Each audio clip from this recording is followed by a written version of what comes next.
The Liverking went from making over $100 million a year to uploading a basement apology video, crying into the camera, "Primals, I'm making this video to apologize. Because I f***ed up. Because I'm embarrassed and ashamed. Because I lied." about how he messed up.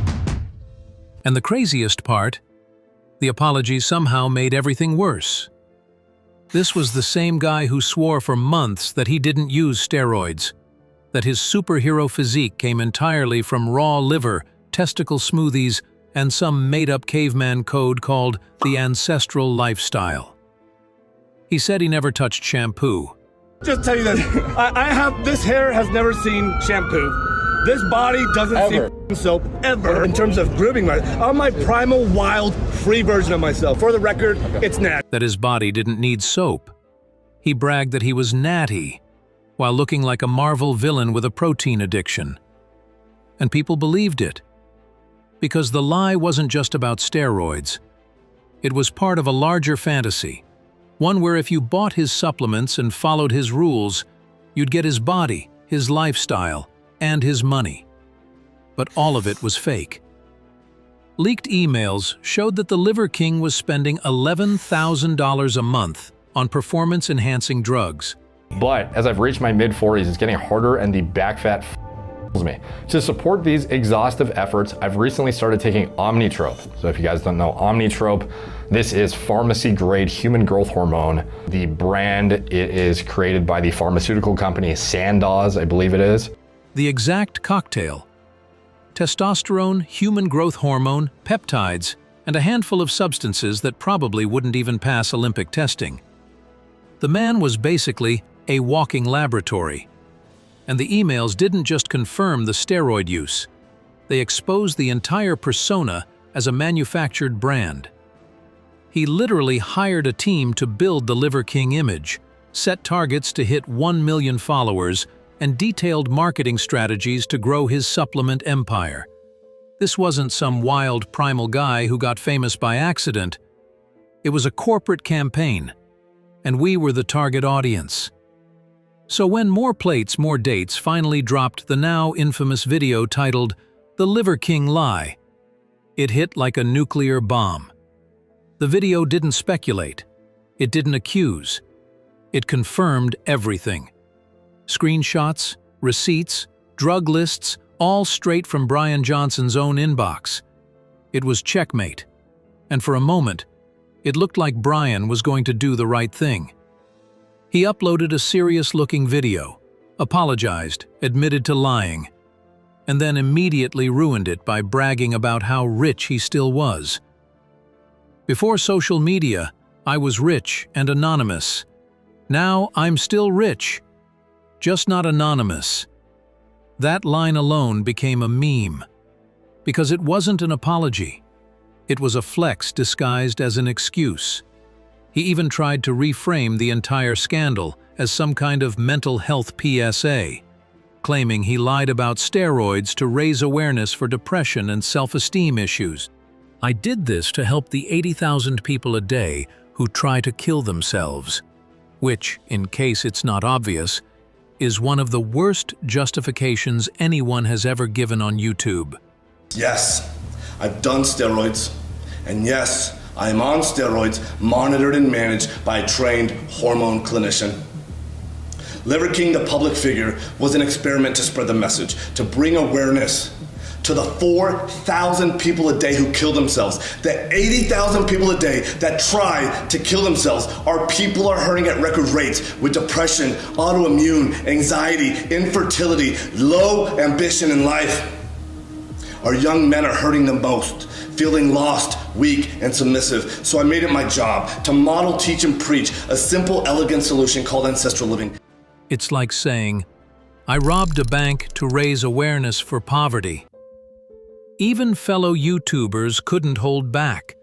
PewDiePie and Moist Critical both roasted the apology for being fake, manipulative, and full of contradictions. Not a competitive athlete of any kind, so who the fuck am I cheating? your entire audience. You built your entire brand around being natural, ancestral, living like a caveman. And Charlie. 80,000 people a day that try to kill themselves. Our people are hurting at record rates with depression, autoimmune, anxiety, infertility, low ambition in life. This is all very sweet and everything, but you deliver a message and then sell products based around the message, of which you just admitted a large portion of it, your physique, is a lie.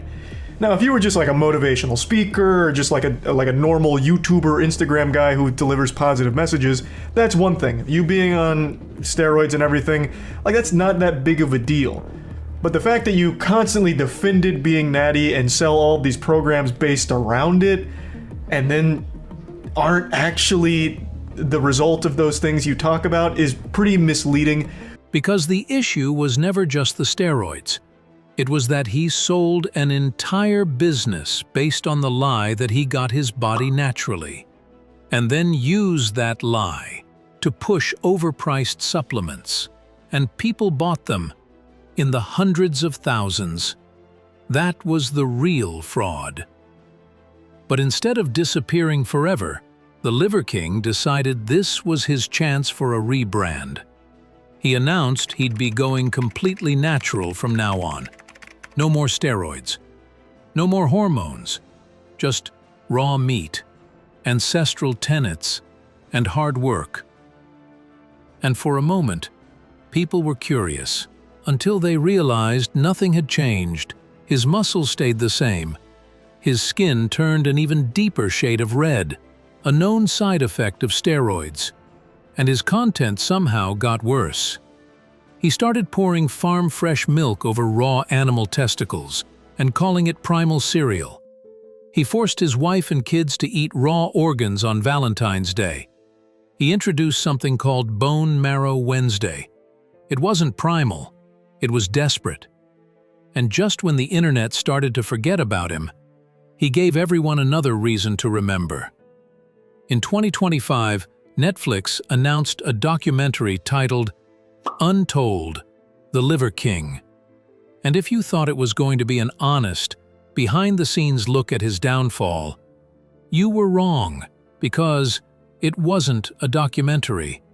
It was a reputation management campaign. Instead of exposing the lies, it tried to make him look sympathetic. He said he started the ancestral lifestyle to help his sick kids. He claimed he only lied because he cared too much. And then, in a bizarre twist, started thanking every piece of fruit he ate on camera, claiming he was now some kind of spiritual fruit monk. It was like watching the raw meat guy audition for a yoga cult. The trailer was instantly ratioed. The comments were brutal. One person wrote, "He paid Netflix to do this." Another said, "This man is a professional liar, and now he's lying in 4K. And that could have been the end. But then, Liverking did something unbelievably stupid. He challenged Joe Rogan to a fight. Yes, that Joe Rogan? The same guy who publicly called him out for being on steroids in 2022. "He's got an ass full of steroids, is what he's got," Rogan said. "That is not a natural body."